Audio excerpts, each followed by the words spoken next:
Hey everyone, it's Oliver. So I uploaded videos to YouTube for an entire month. Well, 28 days, but let's just pretend it was February. 4 weeks is long enough. So after uploading videos for an entire month, I'm going to be talking about a couple things that I noticed, some of the main results for the channel. Did it help me grow? How did it make me feel while I was doing this? Will I do it again? Spoiler alert, probably not anytime soon. And lastly, I'm going to talk about what things I think I can take away from this and things that I learned about myself throughout this whole experience. First things first. This was completely exhausting. Making and editing a video every single day was more than a full-time job because you also had to work on weekends. And let me tell you, if I didn't like actually making the videos or setting this goal that I can achieve for myself, I probably would not have done this. But on the flip side, I feel like I've gotten a lot more efficient at making videos, and now I kind of understand which videos will work on my channel and which ones won't. So let's jump into some statistics, see how the channel did overall, and what was the absolute best and worst video, and what my plan is with all of this library of 28 videos. So if we just look at the overall channel analytics and we sort by the custom date range, so July 6th to August 2nd, which was the 28 days that I made videos,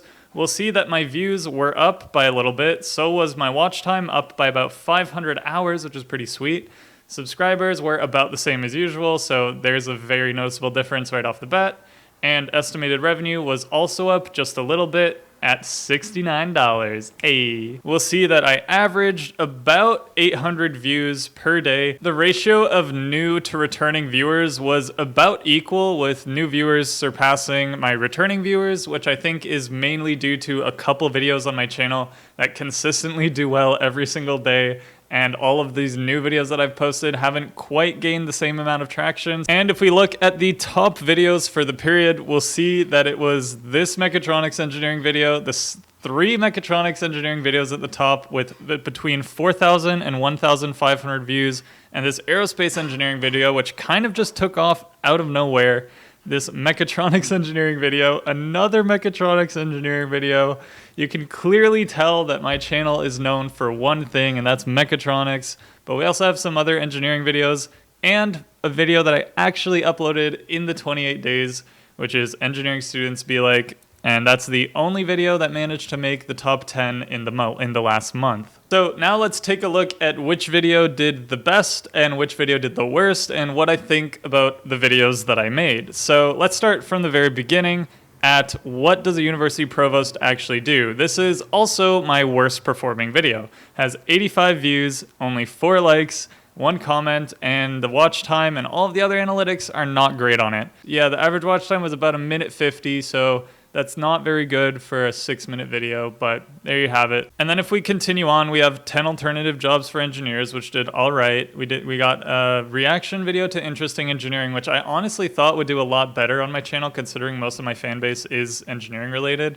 But there you go. Sometimes the videos you think will do well don't do as well as you thought. And this one, don't get an engineering degree, is doing pretty good. And I have a feeling if I give it a month or two, it'll actually gain a lot more traction than it has right now. This one about how much YouTube paid me also did okay for my channel. That's about average. About 10% of my viewers watched that, which is pretty decent. 10 internship jobs for mechatronics also did good. How not to get scammed going to college didn't do great. The Drew Gooden lookalike video, the like to dislike ratio is not amazing on that one, but you know what, that's okay. I had fun with that video. Again, it was kind of average, not the best thing I've ever made. This one I think is my second best video, which is I interviewed with Intel and then completely bombed it. And I'm pretty sure the watch time on this is pretty freaking good. Yeah, it's like 5-minute watch time, which is a lot. I'm very proud of myself for keeping at least half of people's attention for pretty much the entire video, which is pretty good. I don't usually do that. And I don't know if that's saying much about me and my YouTube experience, but that's still pretty good. I can go on and on here, but most of these I liked. Why every engineer should learn web development, I liked the why engineering make you less creative, reviewing the resume that got me the interview with Intel. This one, can an engineering degree make you a millionaire, seems to be doing pretty well as well. The like ratio on this one is extremely high, so that definitely says something. And then we have this one, engineering students be like. I had a really fun time making this video. I just got like a burst of inspiration, and it's so far the best performing video, which definitely makes me happy. But then I tried to follow it up with a later skit, Learning to Code Be Like, which did not do as well, and an even later skit, which now only has 90 views, which makes it the second worst video. That one, I think it just didn't, I don't think I came across as well on that one. Anyway, there's a lot of videos to go through here. What I wish I knew before college is starting to do really well. I have a feeling that once this video gets picked up by the algorithm, it might get more views. And then this Mechatronics capstone project ideas, I have a feeling did well just because Mechatronics was in the title and that's what I'm known for. And the likes and the like to view ratio isn't quite as high as something like the Can Engineering Make You a Millionaire, but there's still a lot of people that clicked on it and ended up watching it, so that's pretty cool. And this one, Electrical Engineering, is going to be a slow burn, I think. It's also very recent. It's posted about 4 or 5 days ago now. And this one, I have a feeling, is going to be another like couple thousand view video because like I really put the time and effort into that video. And then these last two are kind of whatever. This was another skit, which I actually made last minute, and it seems to be doing very well. So you know, what can you do? Sometimes you spend a lot of time on a skit and it doesn't do well, and then other times something like this happens and it starts to just take off for some reason. This one I wasn't really expecting to do that well. It was very much a candid video, Canadian Ivies, but you know, there you go. Kind of did well. Anyway, probably going to cut out most of my rambling about the videos here, but I also really liked making this Waterloo software engineering video. It was so much fun to make. I definitely recommend checking that one out if you're interested in learning about Waterloo software engineering and the crazy salaries and the crazy stuff they do. So let's go to something more comprehensive than me just rambling about the views and the likes and all that other stuff and talk about what I've realized through this experience. Some things that I realized is that I need to kind of curate my content more. I'm gonna try to avoid making videos that don't fit into the engineering/university student category because those videos just don't seem to do as well. I'm also gonna shift my focus to do searchable content, mainly engineering videos like the ones I've done in the past that ended up doing really well. Occasionally, videos about finance do end up doing well, but they have to have some form of engineering in them, otherwise people usually won't watch them. So I think generally speaking, when it comes to finance videos, I'm going to stop making the ones like how much YouTube paid me and other things just relating to finance in general, things that I find interesting. I'm going to stop making those on this channel and make them on a second channel, which I've called Zoomberg. So go check that out if you're interested in finance. If not, keep watching engineering. I'll still keep making videos here.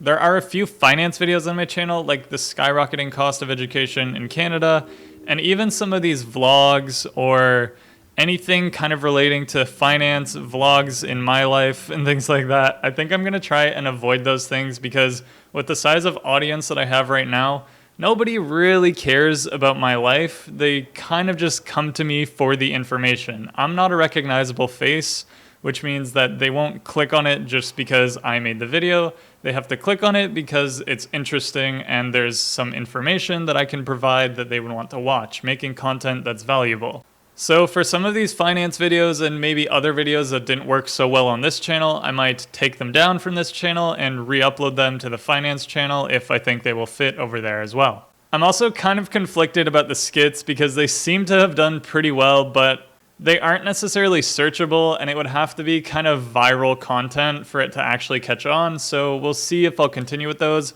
I do kind of enjoy making them, so you know what, I might just throw one or two up, but I'm going to make sure that they're relevant to engineering and university life.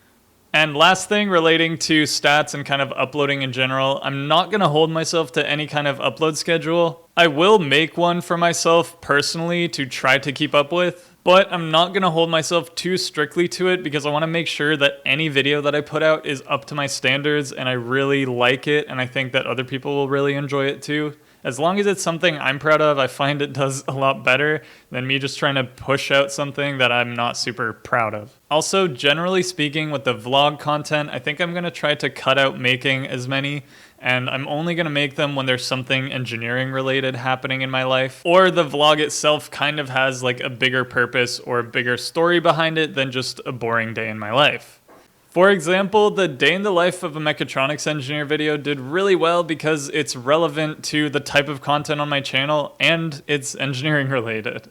And it was also searchable because day in the life of whatever student is a really searchable video and people look that stuff up. One of the other vlogs that I made would probably have been better done as a sit-down organized video with my thoughts well planned out rather than vlogging it. So, most important personal takeaways from this experience. First off, I am really looking forward to having more time to edit videos. The crunching that I did was so unsustainable, and I spent so much of my time checking my YouTube stats, and I ended up getting super obsessed with the things that didn't really matter, and my entire thought process going into this was that if I uploaded a video every single day, I wouldn't have to worry about the video that happened yesterday, but I ended up worrying about them even more. I often found myself disappointed with the videos that I was posting because I didn't quite have enough time to make them the way I wanted to. On top of all of those problems, I was also able to successfully neglect pretty much everything else in my life.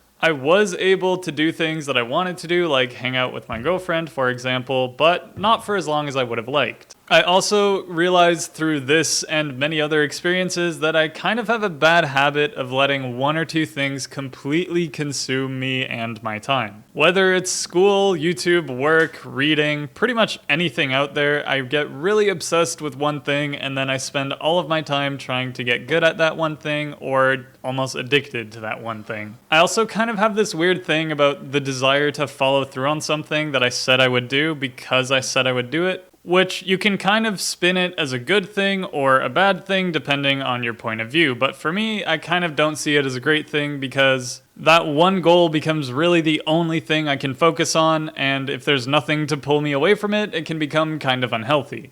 So through this experience, I've learned a thing or two about myself. I have this bad habit of not being able to balance different things in my life, and I'm also really bad at saying no to people, which ends up making me even more strapped for time. So then I kind of end up in one of two scenarios. I'll procrastinate on something that I should have done hours ago, and then I won't go out and I'll be upset because I wasn't able to go out and have fun trying to finish this thing that I should have done a while ago.